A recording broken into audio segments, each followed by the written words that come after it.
আসসালামু আলাইকুম, আপনারা সবাই কেমন আছেন? আজকে চলে এলাম নতুন একটি শর্টস নিয়ে। দেখেন এখানে সুন্দর করে পেয়ারা কেটে নিয়েছি, স্ট্রবেরি কেটে নিয়েছি। এগুলোর উপরে লবণ মরিচ ছিটিয়ে দিব, সুন্দর করে মাখিয়ে নিব। মাখিয়ে নিলে খেতে খুব মজা লাগবে। ভালো করে পেয়ারাগুলোর উপরে লবণ মরিচ ছিটিয়ে দিচ্ছি। এখানে লবণ নিয়েছি, মরিচের গুঁড়ো নিয়েছি, চিনি নিয়েছি।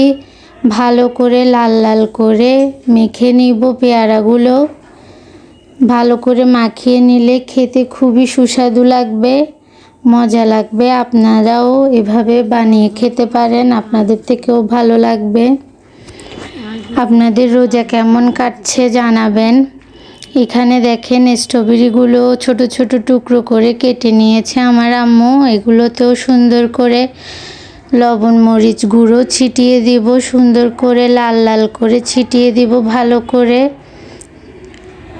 দেখুন ভালো করে লবণ দিয়ে ছিটিয়ে নিচ্ছি। দেখতে খুবই লোভনীয় লাগছে, খেতে খুবই মজা লাগবে। আমার তো দেখেই খেতে ইচ্ছে করছে। ভিডিও বানানোর সময়ই আমার থেকে খুবই খেতে ইচ্ছে করছিল।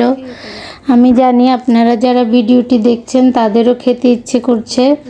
আপনারাও বাজার থেকে স্ট্রবেরি আর পেয়ারা নিয়ে এসে এভাবে কেটে লবণ মরিচ গুঁড়ো ছিটিয়ে এভাবে খেতে পারেন, খুবই মজা লাগবে।